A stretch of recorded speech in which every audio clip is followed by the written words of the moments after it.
Bonjour à tous, salut les loulous. Bon, il y aura un petit effet parce que je sais pas si j'aurai le temps de faire la vidéo donc un peu plus tard. J'ai ma vidéo donc sur le tempo donc d'EDF qui arrive à 17h. On est rentré, j'ai mal partout, c'est génial. Bon, je regardais un tout petit peu l'actualité et puis j'ai eu pas mal de vos messages notamment qui me disaient te rends compte, Johan, ça y est, la Mégane se fait poutrer. Moi, je suis ni pro MG, ni pro Renault, ni pro Tesla ou quoi que ce soit. Je dis juste raison gardée. Comme j'ai mis donc dans mon introduction, on est à la découverte du véhicule électrique. Je pense que cela va s'imposer parce que c'est écrit comme ça, ce sont les faits, et que de toute façon, ils nous poussent dans ce sens-là.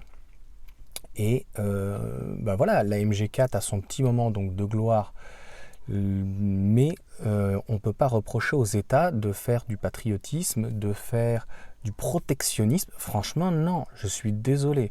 Même si les produits viennent de Chine et que c'est assemblé éventuellement en Europe, que de toute façon la batterie est chinoise, qu'il y a une certaine éventuellement hypocrisie, que les constructeurs ne se laisseraient pas faire. Le constructeur MG, SAIC, attention, il faut remettre dans le contexte, s'il vous plaît. Renault a été encore très peu de temps numéro 1, ils sont peut-être numéro 2 ou numéro 3, il n'y a pas que la voiture électrique. Renault, même Stellantis, sont et ils sont des grands groupes qui pèsent quand même non pas ni en national ni en international, mais dans le monde. Donc voilà, c'est pas des groupes non plus qui vont se laisser faire. Ils ont quand même de l'ancienneté. Cela étant dit, donc c'est tout à fait normal que, notamment avec une standard, la MG4 à 30 000 euros, très agressive en termes de prix, avec des moins 7 000 plus des aides, même des fois il y en a qui arrivent à 10-15 000 euros d'aide, ça te fait moins de 20 000 euros une standard, donc même avec les problèmes de SAV que MG peut avoir, c'est défiant toute concurrence, avec un style qui peut plaire, avec un habitacle et qu'on ne soit pas en mode break comme la MG5. J'ai fait plusieurs de vidéos là-dessus, c'est tout à fait normal. Ne vous inquiétez pas qu'en fin d'année, il va y avoir une correction là-dessus. C'est juste les faits, hein. C'est pas être anti-chinois. Enfin, j'aimerais bien qu'il y aurait un peu plus de chauvinisme en France. Autant la Peugeot est très mal ajustée en termes de puissance, de prix, même d'autonomie. Et parfois même limite de style quand même en intérieur. Même les poignées sont ringardes. Je suis désolé. Quand tu vois les poignées de la Mégane sont hyper avant-gardistes. Voilà, encore une fois, même l'intérieur, la dalle de la Mégane, elle est avant-gardiste. Pour une fois. C'est pas l'avant-time, c'est pas la win. Franchement, on a quelque chose, j'y suis dedans. On est vraiment très bien, très haut placé dans ce véhicule. J'ai fait une présentation dessus pour ceux qui la connaissent pas, qu'ils aillent la voir. Comme je l'ai déjà expliqué, la Mégane même à 46 000, avec maintenant une pompe à chaleur de série, avec une courbe de charge qui va peut-être être revue aussi, ça c'est possible de revoir. Elle n'aura pas a priori le one pedal. Je pensais que avec le régulateur adaptatif elle l'avait, mais en fait elle freine. Je l'ai vu en dessous du pied, donc quand j'avais mal d'ailleurs au dos, j'ai mis mon pied en dessous et la pédale donc s'enfonce, donc elle freine.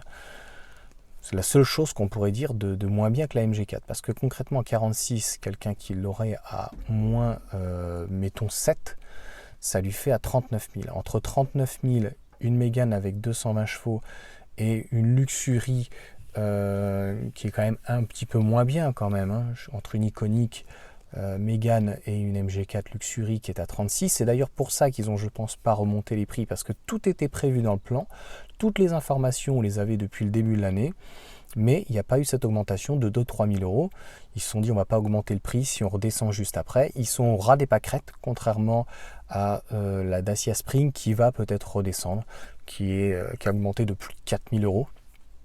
Il me semble, hein, je ne vais pas dire de bêtises, mais on est sur ces proportions-là.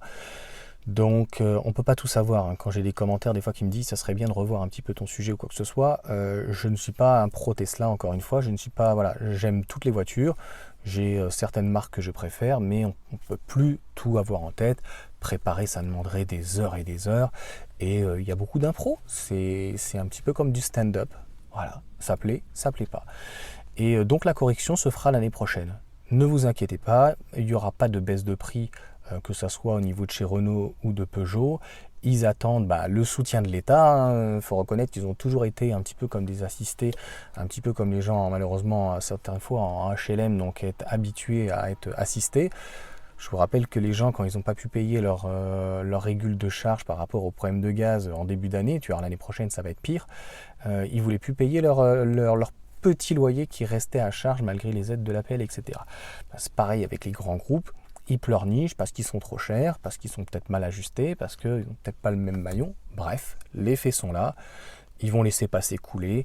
En Europe, la MG4 se vend mieux que l'allemande ou la française. Mais les Allemands, Olaf, je ne sais plus comment il s'appelle, là, le chancelier, ils vont aussi vite répondre. Voilà. On ne peut pas leur faire le reproche l'année prochaine de vouloir protéger entre guillemets l'industrie européenne, l'industrie française, même si aujourd'hui une multinationale ça veut plus trop rien dire. Donc voilà, la réaction, il n'y en a pas, c'est le client qui l'a fait. Là où par contre, donc l'année prochaine, c'est plutôt une vidéo, donc on en reparlera l'année prochaine, que j'aurai raison.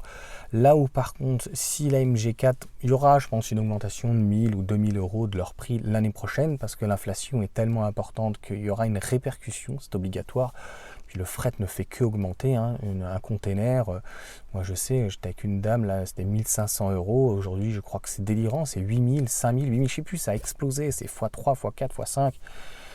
Puis ça dépend de quel départ, si tu vas côté allemand, côté hollandais, Belgique, ou si tu prends le Havre ou Marseille, enfin bref, c'est toujours tout ceci assez compliqué. Donc clairement, il n'y a que la MG4 soit grande autonomie et surtout la X-Power, si elle reste dans ces prix-là, même qu'elle augmente un peu et qu'elle est à 42-43, il n'y a personne pour poursuivre. Il n'y a personne. Il n'y a personne. Il y aura la Smart #1 qui sera 4000 euros de plus, donc où on en aura plus en termes de style aussi. Et j'ai fait une vidéo aussi sur la Smart #1. Je me suis pourtant justifié, je connais les deux. La seule chose, c'est que la Smart #1, je ne l'ai pas essayé, comme j'avais dit. Je n'ai pas été rappelé par le vendeur. Ça fera peut-être office d'un essai. Une fois qu'ils auront perdu malheureusement ces véhicules, le bonus, ça sera peut-être un petit peu plus compliqué à se vendre, parce qu'on peut se poser la question de l'utilité d'avoir un véhicule à 400 chevaux. Je pense que les gens vont se rabattre sur des offres promotionnelles, éventuellement d'une Mégane ou d'une 308, et c'est là où elles vont devenir un peu plus compétitifs. On attend la fin de l'année, du moins le mois de septembre-octobre logiquement, pour avoir les nouveaux bonus. Et jusque-là, oui, la i308 va se ramasser, oui, la Mégane va être en retrait, et oui, la MG4 va performer tous les autres véhicules. Qu'est-ce que tu veux que je te dise? C'est comme ça jusqu'à la fin de l'année. Je voulais faire un petit bonus. J'ai vu là la Kia EV5, donc a priori qui sera comme le prototype, que je connaissais pas très bien. Alors pareil, ça critique, oh c'est quoi ce parpaing, c'est vachement droit, etc. Alors le style, waouh, 4,61 m. Il va y avoir plusieurs variantes, en plus avec le 800 volts. Ça va être a priori, mais j'aime pas parler au conditionnel, c'est pour ça que je la mets dans la vidéo, je la mettrai en bonus, parce qu'il n'y a pas assez de grains à moudre.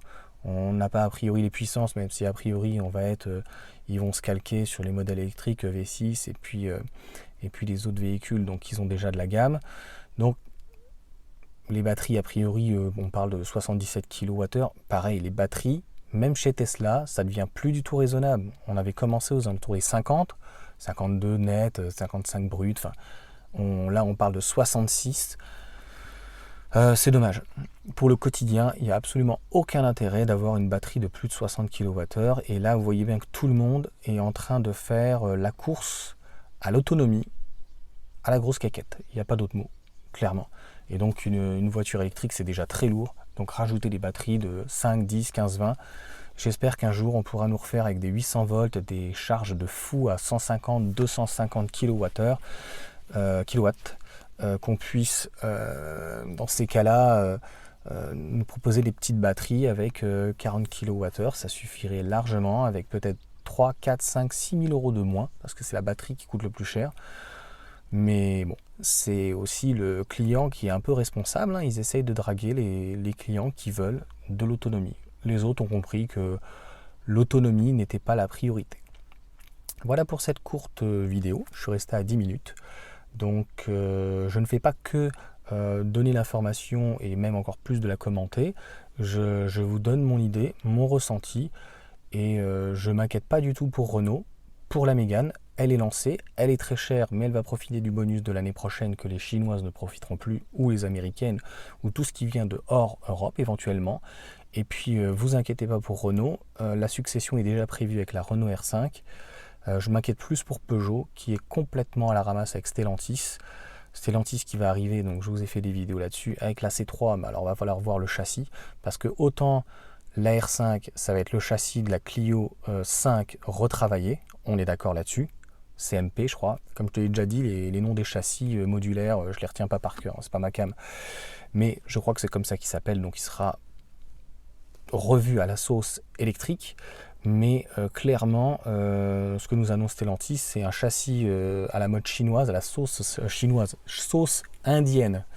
Et donc remasterisé, donc déjà un châssis, je suis désolé, un petit peu donc obsolète, pour pas dire un peu casse-gueule, et qui va être remasterisé à la Dacia Spring. Donc je ne sais pas trop ce que ça va donner là-dessus. Sur ce, ciao et bonne fin de journée à tous, et puis bonnes vacances, profitez. Hein.